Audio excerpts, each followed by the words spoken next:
Welcome to the Politics of Everything. I'm Amber Daines, your host and podcast producer. This is a half hour of power, a podcast dropping every week where I unpack the politics of everything, from money to motherhood, nutrition to narcissism, startups to secularism, the environment, quality, and much, much more. Our guests are seasoned in the field or topic of their choice, even if you've not heard of them yet. This is a non-partisan show.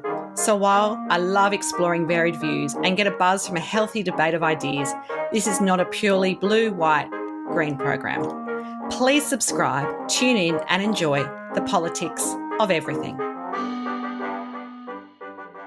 Voice acting sounds like a pretty niche career, right? It reminds me of the radio ads I grew up with in the 80s and 90s, the familiar voices whose faces and names I probably would never see or know. However, through my media and PR career, I've employed scores of voiceover actors to narrate videos and more recently even be the face of a campaign, and usually through connections I already have versus an agency. Today I'm speaking to an experienced techpreneur, David Ciccarelli, the founder and CEO of Voices. His business is for anyone who's been ever told that they could have a great voice career and would like to get into voice acting. More than just talking, voice acting requires the ability to connect with an audience and bring a script to life.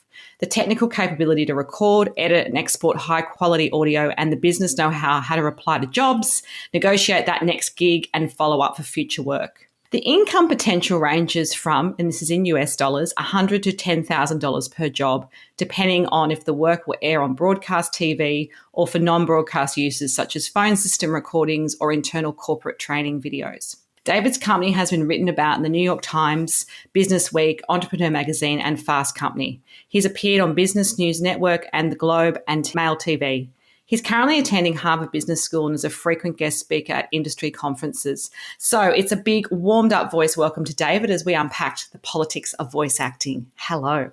Oh, hello, Amber. Thanks so much for having me on your show. And I love the voice warmed up welcome. That's great. Well, that's what you kind of have to do, don't you, when you're a voice actor? I guess you can't come on all crackly and sounding tired and lethargic. No, there's certainly vocal warm-ups, either, lip trills or even doing some, reciting a limerick or doing some other kind of tongue twisters. Absolutely. There's a number of ways that you can warm up your voice first thing in the morning, whether you're appearing on a podcast or just ready for a day in the office. Absolutely. So can you share us your early childhood career ambitions? Are you doing what you thought you'd do for a living as a kid? What was your early career like?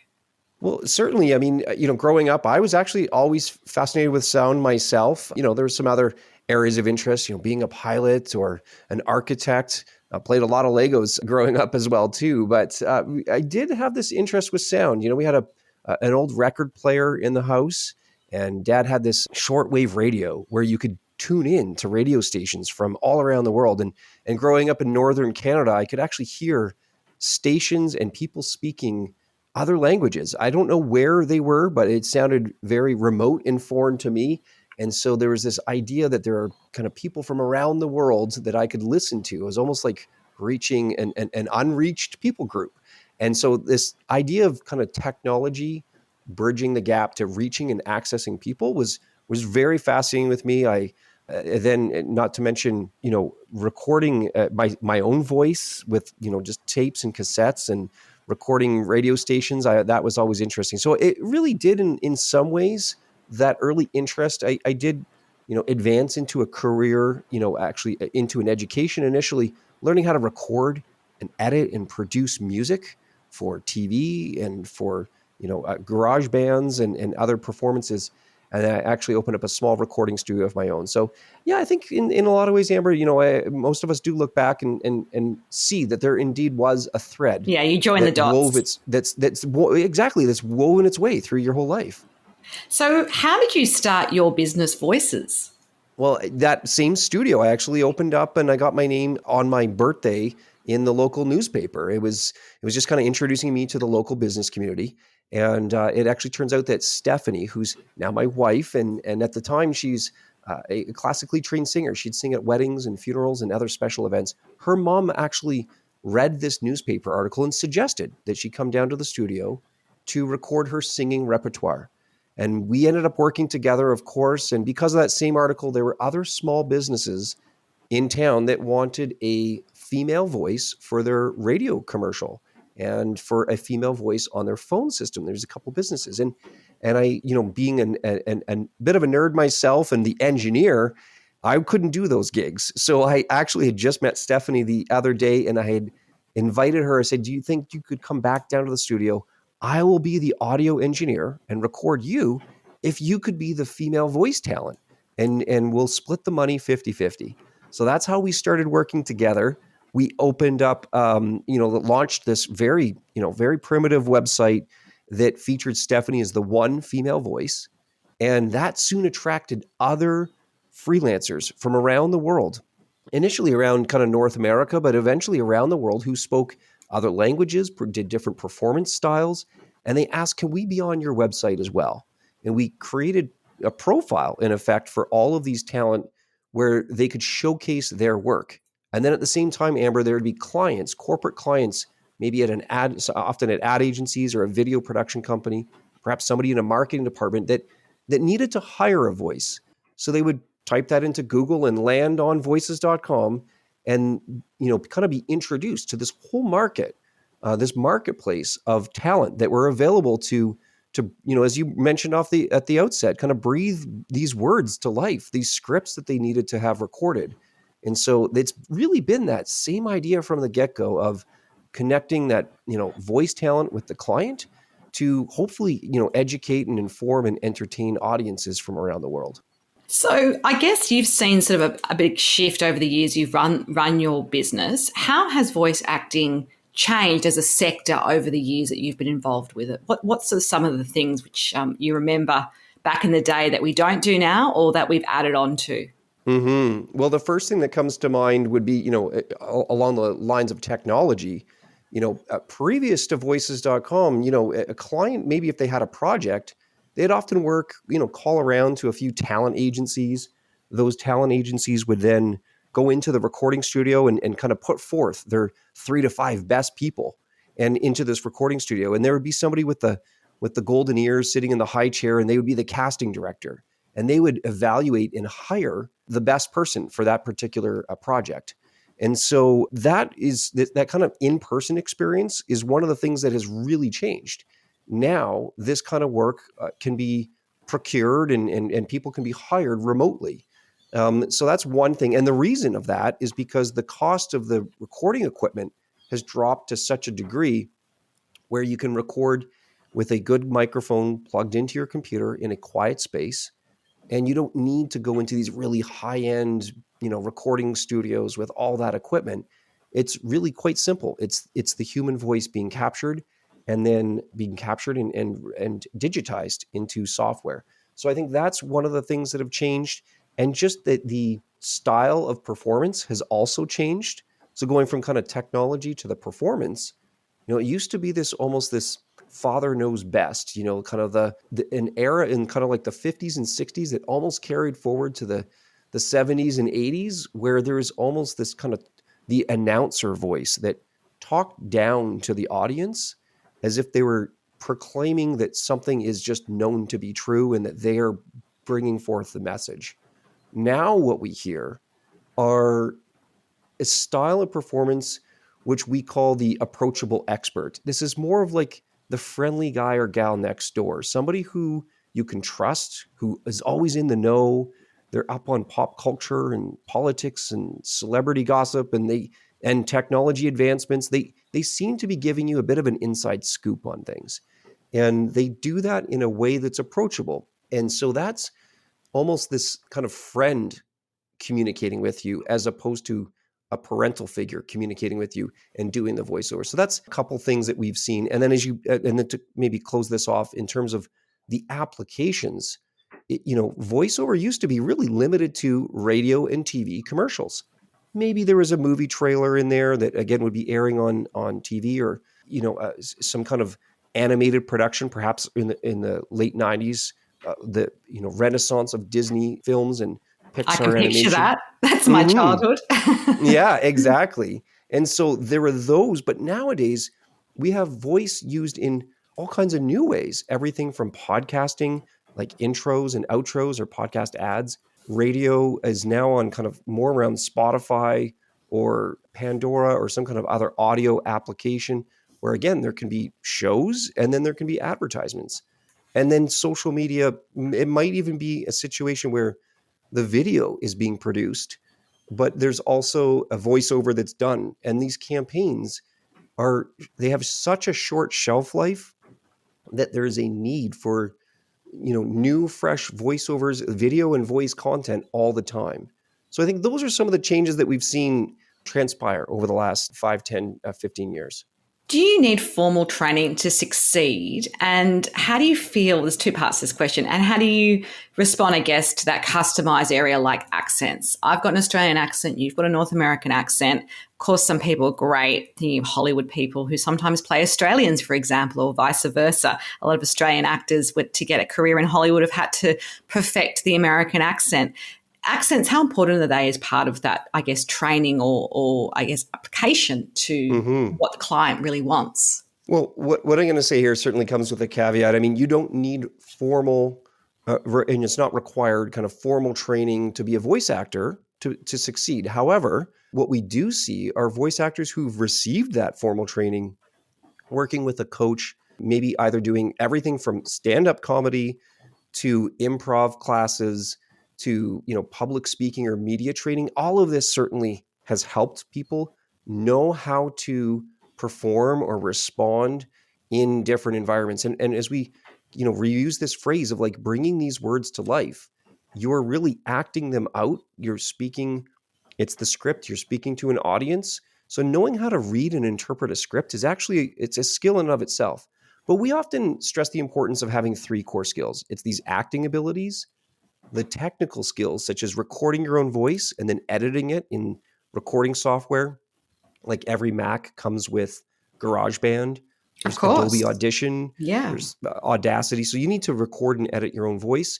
And then some kind of, I would say, the marketing prowess, the ability to go out and get jobs, either market yourself by building your own website or participating on a marketplace, a freelance marketplace.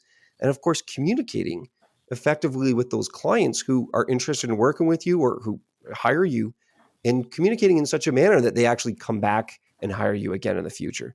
So those are the it's the training.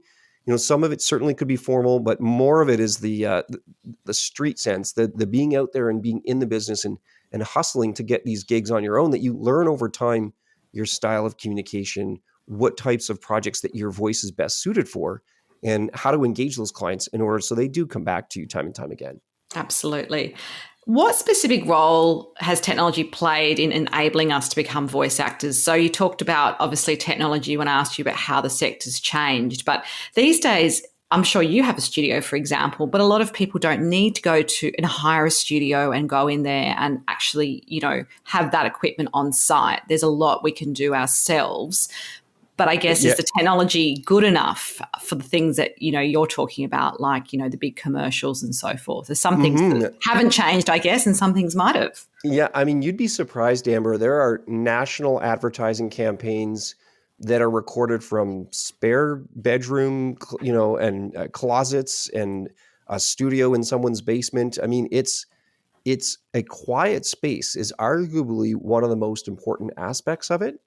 And once it's out of, the words come out of your mouth and into a good quality microphone in a quiet environment, after that, it's just digital. You're kind of manipulating that digital sound. And so there's a bit of a pithy saying, kind of garbage in, garbage out. It's like if you've recorded a guitar and the guitar's out of tune, there's no digital manipulation that you can do to make it sound back in tune.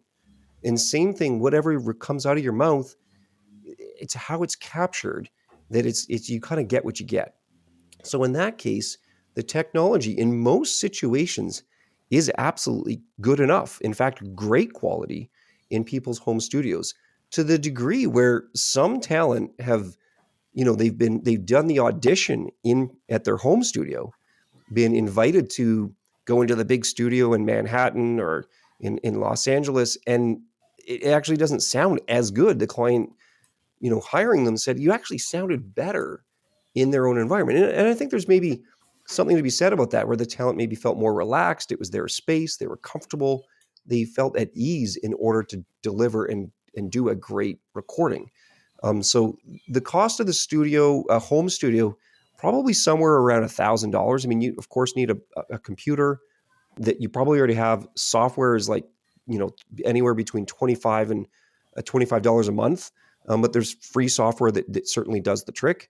And then the microphone can range from, a few $100s to all the way up to a few thousand. But most people start small, and as they win more projects and improve their sound over time, are kind of reinvesting in their home studio. But at the end of the day, it's just your voice. That's what's being hired. That's what the client is looking for.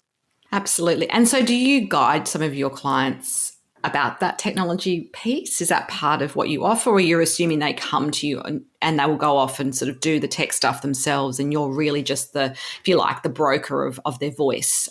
Yeah, I think that's fair. I mean, we do try to provide that, guidance on kind of the right pieces of equipment. Sometimes there's brands that stand out only because they almost become a standard piece of equipment where everyone uses the same kind of handful pieces of software. So how we surface that up would be in our annual trends reports, where we survey the community of voice talent and ask them, what brand of microphone are you using? What is your software that you're currently using? Do you wear headphones? And we go through this as well as determine, how much have you invested in your studio? 80% of people have invested less than $10,000. I think it's like 50% less than $1,000. So it isn't, compared to a lot of businesses, there is certainly an upfront cost and investment, but it's not outrageous, if you will. But there's lots of guides, Googling, these type of guides and tutorials on specific type of equipment. I would encourage that and evaluate what's out there. One tip, if I may, for those who are maybe interested in this space, is see if you can actually go to your local music store and rent out some equipment for, again, $10, $20 for the weekend. You can rent out a bunch of microphones and try them out and listen to yourself. And if you like the sound, and maybe send it to some friends, and do they like the sound? A lot of people kind of try before they buy a lot of this equipment because it's an investment. And so that would be one way to reduce the risk, to know, I like the sound of my voice coming through this equipment, and before making that financial investment up front. So that's something that we've seen time and time again. And then not to mention, there are third-party websites that sell used or gently used equipment. Maybe somebody upgraded and there's, or they have two microphones, they're selling their old one. So I would encourage, you don't always have to buy new right off the bat. There's other ways to get into the business. Yeah, that's great advice. Who is the best voice actor you ever worked with, and why? And I feel like you're going to say your wife, but I could be wrong. Oh, that's a good one. I'd actually, I certainly would be reluctant to drop a name. And we've the talent that one important distinction is that voices, that, the employees and the team at voices.com, we're not hiring the voice actor, aside from the few times where we've recorded our own phone system or done our own tutorial videos. It's the end client who, that person at an ad agency who's hiring someone. But, I was thinking about this, about, who might these be, but rather than, a specific name, if I may, we've done some research on identifying the most popular vocal archetypes that actually represent brands. And so rather than a specific name, I'll maybe just run down these very quickly, which is the first one being that trusted narrator. So think of this as like the Morgan Freeman, David Attenborough, Sam Elliott, maybe James Earl Jones or Kate Blanchett. These are, it can sometimes be the announcer, but they're a narrator. You can listen to them for a long documentary or a long story that's being told. They're authoritative and deep. They can be inspirational. So that would be one. Another archetype would be the approachable expert. So this is that guy or gal next door. They are approachable. They're authentic. They're very conversational. They're friendly. And you could think of maybe a George Clooney or a Matthew McConaughey, maybe even Taylor Swift, kind of a down to earth type person. And then finally, the international guide. This is like a Nicole Kidman or a Keira Knightley, a Hugh Jackman, Kate Winslet. They're the guide. They're a teacher. It could be a tour guide or a historian, a scientist, and they're charismatic. They're enchanting, maybe even mysterious or luxurious, even romantic. And so these are these archetypes: the trusted narrator, the approachable expert, and the international guide. Those are the most frequently, types of voices that we hear and see brands hiring on the platform over and over again. It's funny you say that. I saw a fridge magnet years ago on someone's fridge, and it was, I want Morgan Freeman to narrate my life. And it always stuck with me. He's got one of those voices which people find warm but authoritative. And obviously, people know him. But yes, it's very distinguished in some ways. And, it's the other kind of running joke is, not Morgan Freeman or someone else with a fantastic voice could, read the phone book and put you to sleep kind of thing. They'd almost like, they could make anything interesting, either to get you excited about it or motivate you to take some kind of action, or even lull you into a long, deep sleep for the evening. So, a guided meditation by Morgan Freeman. It does make me think of the rise of audiobooks as well, which I guess, do you get requests for that, or do people tend to go to different sorts of providers for that? A lot of people love an audiobook. It's instead of reading, instead of a podcast, it's a long form book that, has got a great voice. I imagine autobiographies often get read by the person who's the subject matter. But I guess if it's, a general kind of fiction book, it would require a different type of actor. Mm-hmm. The Audio Publishing Association, states on their site these kind of stats that I believe it's upwards as nearly 10,000 audiobooks published a year now. Wow. A number of years ago it was 3,000, then 6,000. I think we're up to 10,000 a year. Some authors choose to record it themselves. Many others are just kind of candidly too busy. Or on the other hand, they again don't like the sound of their own voice. It's recording an audiobook is it's a marathon. I mean, it's not just the 6 hours of record time. You're often recording a passage 2 or 3 times over. So, and if that's new to you, I mean, you wouldn't just go run a 20-mile or a 30-kilometer marathon without training and being having done it a few times before. So I would caution maybe a new narrator or an author to just jump into recording their own audiobook. There are sites out there. Amazon owns Audible, and Audible is, they have an audiobook creation exchange is a place that you can go to hire a narrator for your book if you're self-published or you want to get one created. And of course, likewise on voices.com, or there's even other sites that are dedicated to that particular genre of music. I mean, I don't know how many audiobooks you listen to, Amber, but I certainly. I'm going to tell you 0 because I actually like reading books. And the paperback too, I hope. Is that right? Me too. It's generational. And because I look at screens all day in my day job, I love actually holding a book and all of those sorts of things. Not as easy when you're traveling a lot because, you don't want to carry lots of books. But yeah, I've never got into the audiobook. I love podcasts. I tend to listen to a lot of them, but haven't actually ventured into audiobooks. I just don't know that I find the idea of just listening to someone, I don't know whether I'd concentrate on the topic that much. I think my mind drifts a bit. So it must be a certain preference as well. Some people have an audio learning style. That's what I was just going to bring up. You're absolutely right. A third of the world's population are auditory learners, and I would consider myself one of those for sure. I have,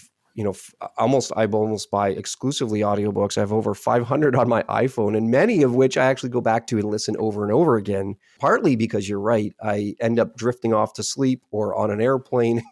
You kind of like, and you'll have to go back and miss the plot twist. Yeah, that's right. But the benefit of the paperback is it never runs out of batteries, and you can always just dog ear the full corner of the page to know exactly where you left off. So I'm definitely a fan of reading myself. Who've been your greatest mentors? Are there one or two that come to mind that have made an impact on your life and career? Well, certainly my parents have been, very encouraging and supportive of, we talked about that thread weaving through our lives. I mean, encouraging, me to go into, music lessons and piano lessons, buying a drum kit and letting me pound on the drums at home and making all kinds of ruckus. But then beyond that, pursuing, I'm going to say, a fairly non-traditional educational path of learning to record music and being in kind of this audio technology space, which is a dedicated program.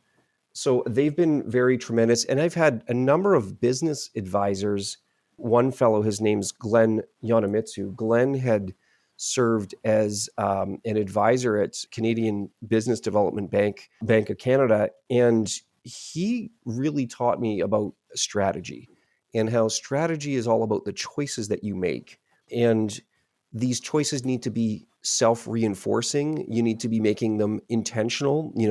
You get to a fork in the road, you cannot go down both paths at once. You need to make a choice. And so Glenn really helped me evaluate a number of strategic options and ultimately us as a business making some great choices over the last number of years. So those are a couple people, probably everyone I would imagine, to some degree acknowledges their parents have been influential. And then a few of those moments of truth or people who come into your life for maybe a particular reason or even a particular season of your life, maybe 3 months or 6 months, where they walk alongside you either through a difficult time or through a time where there is an important choice to be made, and ultimately becoming lifelong friends and likely mentors as well. So that was my situation with my friend Glenn.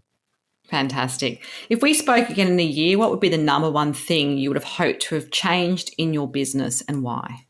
My goodness, I would love nothing more than to be spending more time, face to face with our customers, being in community directly with them. We've just spent so much incredible time in, behind screens and not as much time together. So to the extent that people are comfortable, I'd love to be spending more time together in person. And that also goes for our team, our employees. I mean, we have a beautiful office space in our city, and at one point, had a culture where it was very lively and vibrant, and everyone was together and working in the collaborative environment. So I think in order to, I hope to restore those moments where there was just real excitement for what we were doing, and you could kind of see it and feel it, where you can capture a bit of that on screen. But I think I'd love to be able to recreate those moments and really plot a course for how we're going to hopefully continue to grow voices.com for years to come.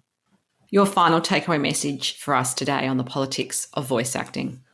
We've been speaking all about voice acting. It's certainly everywhere, enhancing the way that we experience everything from radio to streaming services, podcasts, and video games. And the one takeaway is the demand for voiceover is on the rise. If you work in an organization or a brand, think about the importance of audio branding.